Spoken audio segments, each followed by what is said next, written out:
Te acaban de informar que pasarás los próximos 5 años encarcelado y tu condena se cumplirá en una colonia penal llamada la Isla del Diablo. Piensas, este no es un nombre agradable, pero luego recuerdas que los huevos endiablados son muy sabrosos y tu mamá solía llamarte pequeño diablillo. Quizás la Isla del Diablo es un término cariñoso.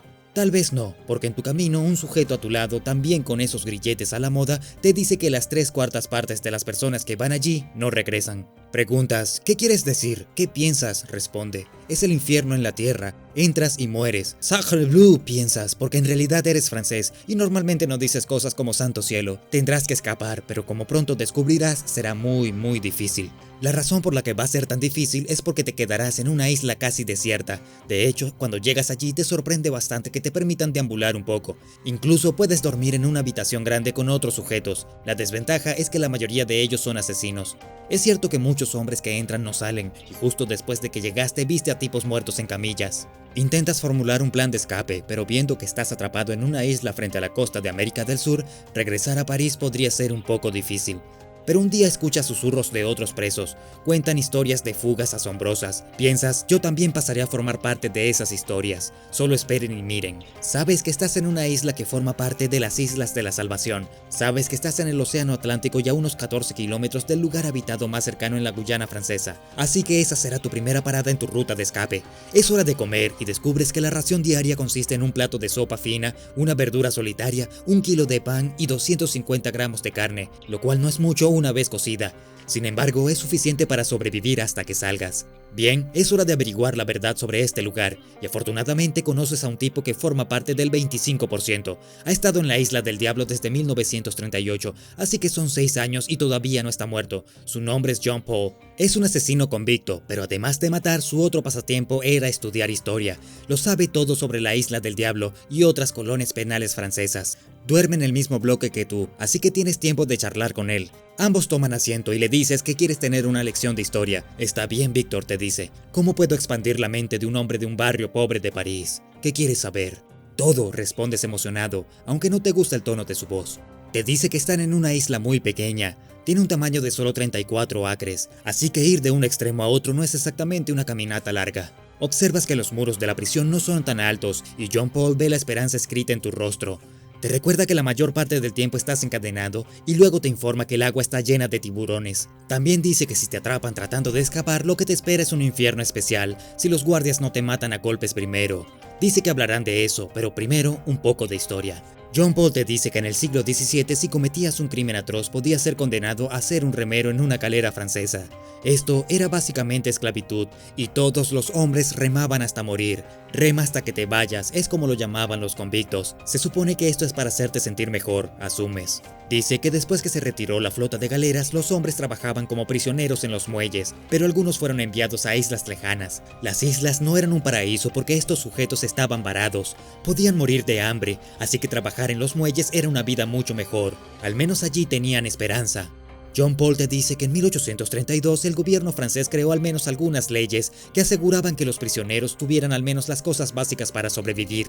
Ya sabes, como un poco de comida y agua. Explica que con todo el crimen en Francia y el hecho de que algunos hombres no podían ser rehabilitados en las cárceles, la idea de colonias penales en islas de propiedad francesa no era tan mala. En la década de 1850 se eligió la Guyana francesa como lugar de colonias penales. Luego en 1854 Napoleón III envió cerca de 80.000 personas a la Isla Real, la isla de San José y la isla en la que estás. ¿Cuáles eran sus crímenes? Preguntas. Te cuenta graves delitos civiles pero también políticos. Si te atrapan espiando o eres enemigo del Estado a los ojos del gobierno, tienes un viaje garantizado a una de estas islas.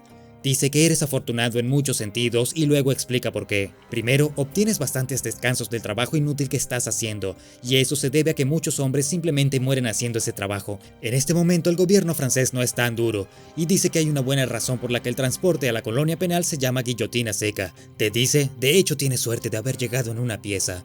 ¿Por qué? Respondes, sintiéndote un poco molesto. Sigue llamándote afortunado. Estoy usando grilletes, piensas, pero reprimes las ganas de decir algo. Necesitas la información para escapar. Te dice que muchos hombres mueren en los barcos prisión que vienen para acá. La comida no es abundante, pero algunos tipos se desmayan y mueren en esas sucias jaulas. Bueno, no algunos, en realidad bastantes. ¿Recuerdas tu viaje en el barco prisión? Fue bastante horrible y no te gustó mucho que te dijeran que ahora no te llamabas Víctor, sino el prisionero 69664. Quizás abordaste un barco mejor que otros.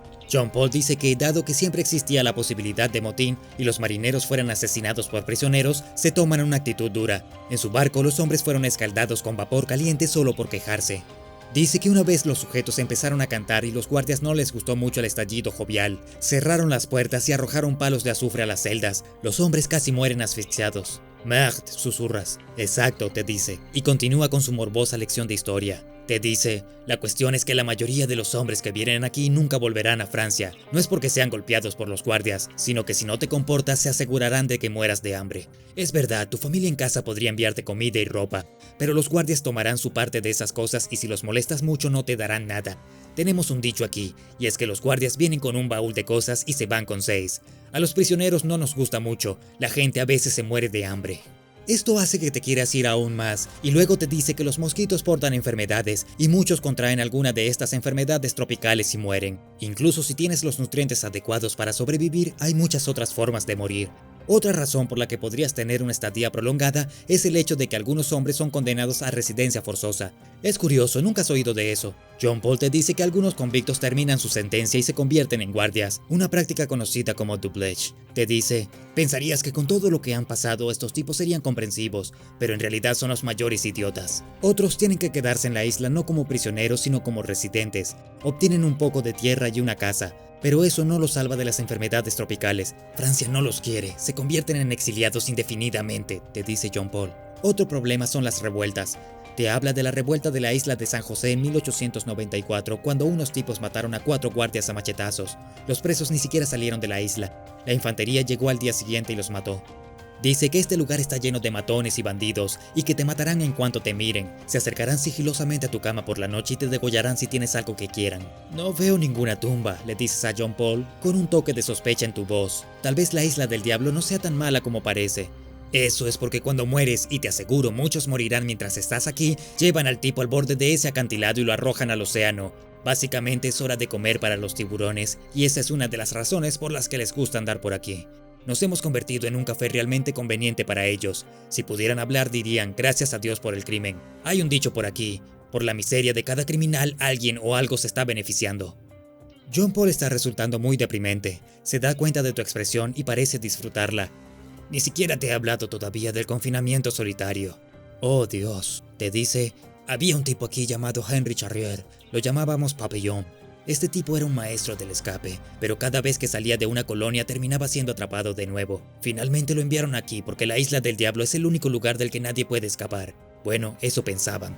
Arrojaron a Papillon en solitario durante 2 años enteros. Me dijo que sufrió más de lo que te imaginas, todos los días en una diminuta celda de cemento sin comida, todos los días en casi completa oscuridad, el lugar lleno de insectos peligrosos, centípedos arrastrándose por su rostro, serpientes deslizándose por debajo de la puerta, hormigas mordiéndolo. Dijo que cuando el alcaide lo arrojó allí dijo, Papillon, lo mejor que puedes esperar ahora es pasar hambre. Dios mío.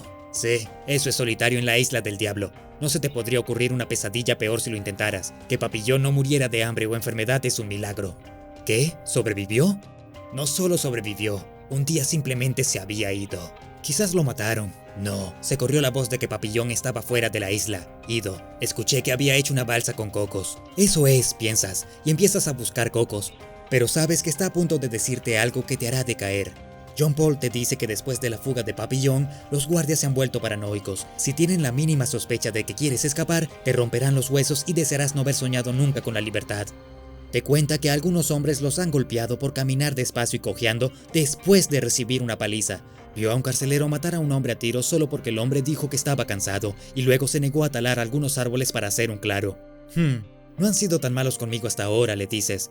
¿De verdad? Te responde. Me han golpeado muchas veces, te dejaron solo, ¿ah? No sabes la suerte que… Lo sé, deja de decirme eso. Te lanza una expresión enojada, pero continúa su historia. Hay personas que han estado aquí que no hicieron nada malo, te dice. Un capitán del ejército francés llamado Alfred Dreyfus estuvo en el centro de un escándalo masivo en Francia, y aunque totalmente inocente, fue condenado por traición. Como no querían que este tipo saliera y hablara de corrupción, a veces lo mantenían en el agujero, y otras veces simplemente lo encadenaban a su cama. Era un tipo muy inteligente y una vez le dijo a alguien que en esta isla la gente ya no era humana, habían sido expulsados de la civilización. ¿Qué le pasó? Te dice que todo el asunto se volvió enorme en Francia, aunque nunca has oído hablar de él. No ayuda que no sepas leer. De todos modos, Jean Paul te dice que el tipo finalmente fue encontrado inocente en un nuevo juicio. Te cuenta que justo antes de llegar a la isla alguien escribió un libro sobre la experiencia de Dreyfus. Le hizo saber al mundo sobre la guillotina seca. Hay rumores de que pronto terminarán con este asunto de la colonia penal, dice Jean Paul. La gente en Francia no podía creer cómo nos tratan aquí cuando escucharon las historias. No sabías de ellas porque supongo que no sabes leer. Típico, la gente solo se da cuenta cuando un hombre educado y rico sufre. Si le cuentas a las personas en casa sobre esta injusticia, simplemente harían una tira cómica con ella. Te animas cuando Jean Paul te dice que otro tipo escapó de la isla y se dirigió a Nueva York. También escribió un libro al respecto llamado Revolt. Ese tipo era un anarquista. Te cuenta que otro tipo escribió un libro mientras estaba en la isla y logró llevar ese manuscrito al otro lado del océano en su huida. Te dice que cerca de 100 presos se han escapado de todas las colonias penales. ¡Increíble!, dices, sintiéndote realmente optimista. Luego te cuenta que muchos terminaron muriendo en algún lugar de la selva tropical guineana. Algunos fueron asesinados por tribus locales, otros simplemente perecieron de enfermedades o de hambre. Este tipo es tan deprimente, piensas, y le pides que te cuente más sobre el escritor fugitivo. Envolvió este manuscrito en hule para protegerlo del agua y la lluvia y llevarlo hasta California. Lo leí justo antes de que me enviaran aquí. Se llama Guillotina Seca, 15 años entre los muertos vivientes. Vaya, dices, y preguntas, aunque ya lo sabes, ¿qué hiciste para que te enviaran aquí? Maté a mi esposa. ¿Por qué?, preguntas, consciente de que quizás no deberías haber hecho eso. Jean Paul responde, me llamó condescendiente. ¡Qué sorpresa!, dices. Sí, esa mujer no sabía lo que tenía. Después de saber cómo nunca escaparías de la Isla del Diablo, es posible que desees conocer algunos de los escapes de prisión más impresionantes. Afortunadamente hemos contado esas historias, así que echa un vistazo a este video llamado Escapar de los nazis con un caballo de madera.